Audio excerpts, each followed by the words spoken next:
आप सभी को नमस्कार। ज्ञान की आराध्य माँ भगवती के चरणों में वंदन कर हम आज की कक्षा आरंभ करते हैं।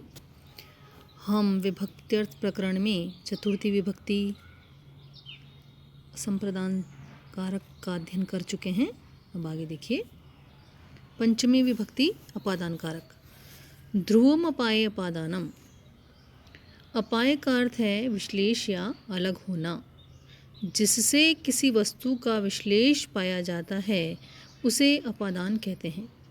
विश्लेष यानी अलग होना। अश्वात् पतति बालः। यहाँ बच्चा गिरकर घोड़े से अलग हो रहा है। अश्वात् पतति बालः। बालः जो बालक है वह कहाँ किससे गिरता है? घोड़े से गिरता है। तो यहाँ बच्चा गिरकर घोड़े से अलग हो रहा है, अतः अश्व अपादान संज्ञक है। और जिसकी अपादान संज्ञा हो जाती है उसका अगले सूत्र से अपादाने पंचमी से पंचमी विभक्ति का प्रयोग। सूत्र है अपादाने पंचमी। अपादान कारक में पंचमी विभक्ति होती है। उदाहरण, वृक्षात् पत्राणि पतन्ति। वृक्ष से पत्ते गिरते हैं। यहाँ पत्ते किससे अलग हो रहे हैं? वृक्ष से। इसलिए वृक्ष में क्या हो गया? उसकी अपादान संज्ञा। और अपादान संज्ञा होने पर अपादाने पंचमी सूत्र से पंचमी विभक्ति का प्रयोग वृक्षात्। अयोध्यायाः निर्गतः रामः। राम निकल गए। कहाँ से निकल गए? अयोध्या से। तो पृथकता कहाँ से हुई है? अयोध्या से। इसलिए अयोध्या की अपादान संज्ञा और अपादान संज्ञा होने से अपादाने पंचमी सूत्र से पंचमी विभक्ति अयोध्यायाः।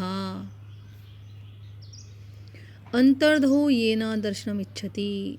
जब कोई अपने को छिपाता है तो जिससे अदर्शन छिपना चाहता है उसकी अपादान संज्ञा होती है और वहाँ पंचमी विभक्ति प्रयुक्त होती है। जैसे कि कृष्णः मातुः निलीयते। कृष्ण अपने आप को माता से छिपाता है। तो किससे छिपाता है? माता से। इसलिए माता की क्या हो गई? अपादान संज्ञा। और अपादान संज्ञा होने से अपादाने पंचमी सूत्र से पंचमी विभक्ति का प्रयोग।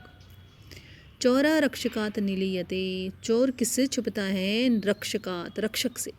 इसलिए रक्षक की क्या हो गई? अपादान संज्ञा। और अपादान संज्ञा होने से उसमें पंचमी विभक्ति का प्रयोग। पराजिरसूढ़ः।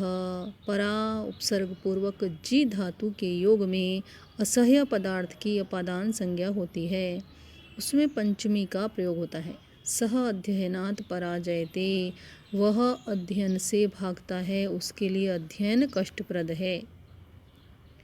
परा उपसर्ग पूर्वक जी धातु है और किससे पराजित हुआ जा रहा है? अध्ययन से। इसलिए अध्ययन में क्या हो गया?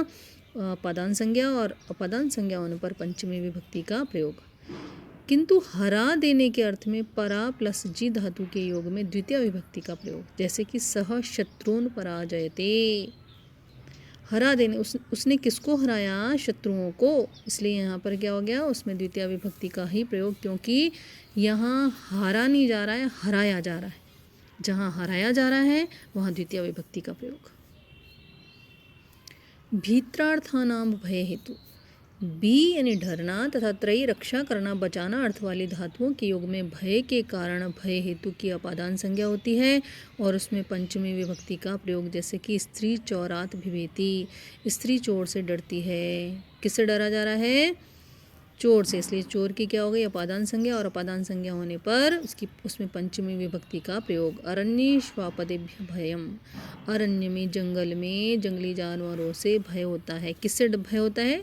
जंगली जानवरों से। इसलिए उसमें उनकी क्या हो गई? अपादान संज्ञा। अपादान संज्ञा होने पर पंचमी विभक्ति का प्रयोग श्वापतेभ्यः। असज्जनात् कस्य न भयम। असज्जन से किसको भय नहीं होता? तो यहाँ जिससे भय है उसमें उसकी क्या हो गई? अपादान संज्ञा। और अपादान संज्ञा होने से पंचमी विभक्ति का प्रयोग। असज्जनात्। सह शिशुम सिंहात् त्रायते। सह शिशुम, वह बच्चे को सिंह से डराता है। सिंहात्, किससे डरा जा रहा है? सिंह से। बचाता है, वह शिशु को सिंह से बचाता है, रक्षा करता है। किससे रक्षा की जा रही है? सिंह से। इसलिए सिंह की क्या हो गई? अपादान संज्ञा। और अपादान संज्ञा होने पर पंचमी विभक्ति का प्रयोग। वारणार्थानाम ईप्सितः। वारण अर्थ वाली, रोकना अर्थ वाली धातुओं के योग के में ईप्सित की अपादान संज्ञा होती है। अर्थात जिससे किसी वस्तु को हटाया जाए वह अपादान संज्ञा होकर पंचमी विभक्ति में रखा जाता है। जैसे गोपः गयवेभ्यो गाम वारयति।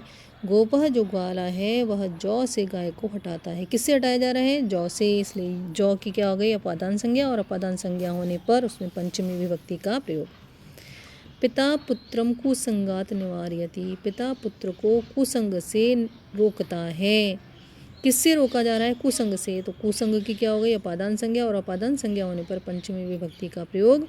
गुरु शिष्यम पापात निवारयति। गुरु शिष्य को पाप से हटाता है। किससे हटा रहा है? पाप से, इसलिए इसकी क्या हो गई? अपादान संज्ञा पाप की, और अपादान संज्ञा होने पर पंचमी विभक्ति का प्रयोग। आज के लिए इतना ही। कल हम कक्षा को पुनः नियमित करेंगे। तब तक के लिए नमस्कार।